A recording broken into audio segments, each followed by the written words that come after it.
tramite il lavoro quotidiano, quindi molto professionale e poi per quanto riguarda un aspetto puramente Nah, tonton kali ini saya akan kembali lagi yang membahas mengenai kabar terbaru dari timnas Indonesia, dan di sini pun saya akan fokus ya kepada pemain-pemain keturunan, dan pemain keturunan ini menurut saya levelnya sangat luar biasa, grade A ya, dan juga dia sudah melakoni beberapa pertandingan di Liga Champion.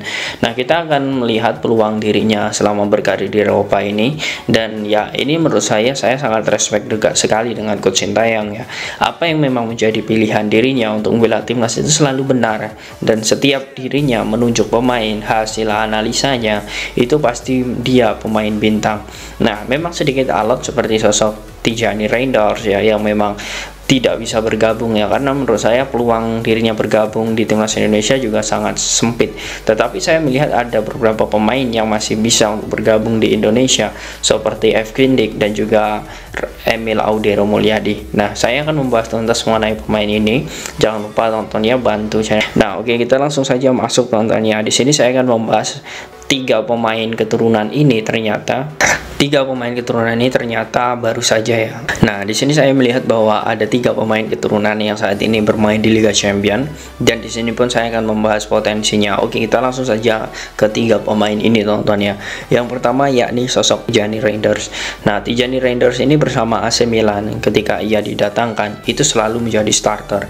Artinya ini menurut saya ini pembelian tersukses dari AC Milan, karena memang Tijani ini semakin lama di Italia itu performanya semakin bagus. Dia biasa diplot sebagai gelandang tengah dan juga gelandang serang.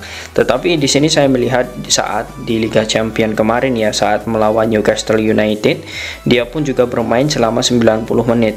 Dan di sini pun saya melihat di pertandingan itu dia berhasil ya melepaskan 15 umpan dengan akurasi itu 15 percobaan itu sukses, dan juga 100% itu passing akurasinya selalu berhasil.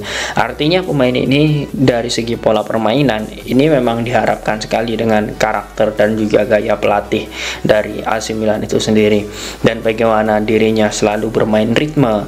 Dia bisa mengunci ritme baik itu ritme dalam permainan bola pendek ataupun bola-bola lambung, dan juga permainan ritme menyerang. Dia sudah bisa mengatur hal itu ya. Saya mungkin dalam hal ini ya melihat jika kemarin ya Tijani Reinders ini mau untuk membela Indonesia ya, saya yakin di lini tengah timnas itu ya, walaupun hanya dua pemain saja, saya sangat yakin sekali itu bisa diantisipasi dengan baik ya.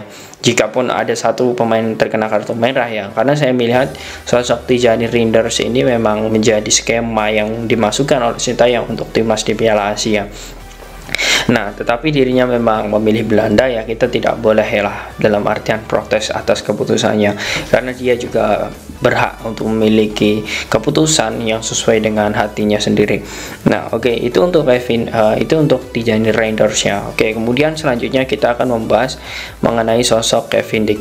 Nah, Kevin Dik ini juga tak kalah menterengnya dengan sosok Tijani Reinders ya, karena di sini saya melihat Kevin Dik ini juga bermain secara penuh ya, atau 100 menit ya bahkan, karena tambahannya itu juga sangat lama, yakni saat Copenhagen di sini ditahan imbang ya dengan tuan rumah ya, di sini tuan rumah Galatasaray. Nah, saya melihat juga permainan Kevin Dik ini selama 90 menit awal ya, sebelum ada tambahan, menurut saya juga sangat luar biasa. Dirinya sangat rapat sekali teman-teman, dan menurut saya dengan tidak adanya panggilan dari Belanda hingga saat ini, Kevin Dik ini semakin lama ya performanya itu bukan turun teman-teman, tetapi malah naik sekali. Bahkan saya juga melihat di data statistik dia juga 100% umpan sukses ya, dengan di sini saya melihat 25 kali sentuhan, dan dia pun selalu membantu penyerangan ketika bola-bola mati.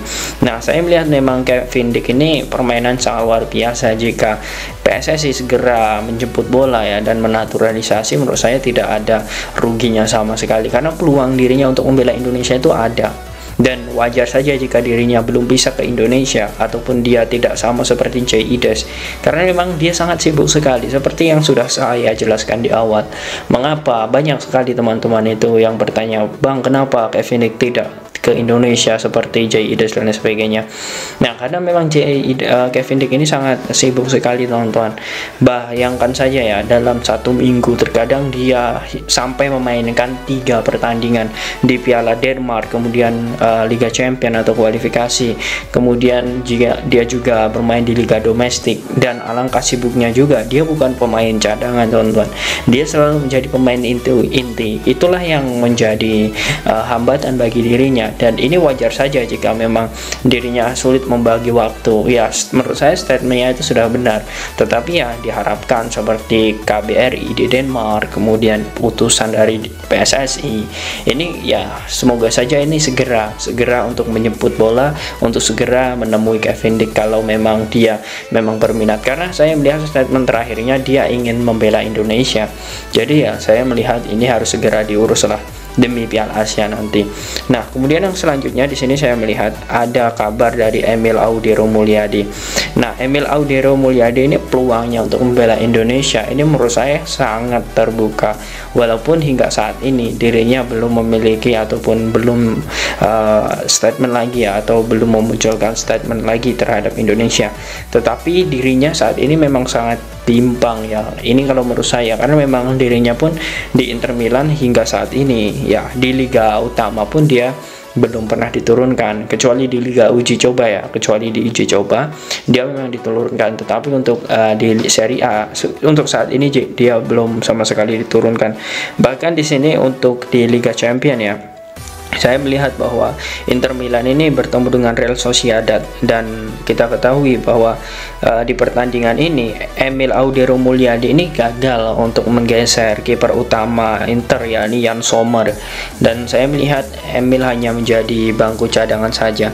Nah, peluangnya menurut saya untuk di Italia itu semakin tipis, karena dia memang agak sulit ya bersaing bersama kiper utama untuk saat ini ya, dan menurut saya ini bisa menjadi kesempatan bagus untuk Indonesia, karena memang dirinya dipinjam dari Sampdoria, dan dirinya pun juga mengatakan bahwa jika memang Italia nanti tidak ada konfirmasi atau tidak ada panggilan, saya akan segera ambil keputusan. Dan ya, kita tunggu saja, semoga Emil ini segera mengambil keputusan, karena memang Indonesia ini sangat perlu sebenarnya jika memang mau dipanggil ya, tetapi ya kita tidak tahu. Tapi yang jelas antara Kevin Dick dan juga Emil Audero ini peluangnya menurut saya sangat besar untuk membela Indonesia. Dan kita ketahui juga seperti sosok Tijani, sebenarnya itu juga masuk skema Sintayong, tetapi karena dia memang dipanggil sudah 2 caps ya bersama timnas Belanda senior, artinya kemungkinan besar peluang untuk membela Indonesia itu sangat sulit.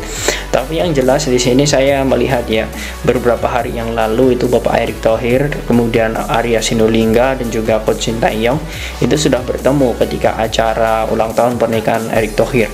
Dan di sini pun saya melihat Bapak Arya Sinulinga dan juga Sintayong itu intens membahas mengenai pemain keturunan, dan saya melihat ya di situ penerjemah Sintayong juga itu juga sedikit berbicara mengenai rekomendasi dari Sintayong, dan PSSI di situ akan bergerak. Dan ya, kita doakan saja semoga ini segera terrealisasi, karena memang inilah yang harus ditunggu, kemudian ini yang memang momen dinanti-nanti, apakah proses pemain-pemain keturunan seperti yang sudah saya sebutkan tadi itu segera diproses. Nah, bagaimana menurut kalian teman-teman dengan kabar pemain keturunan?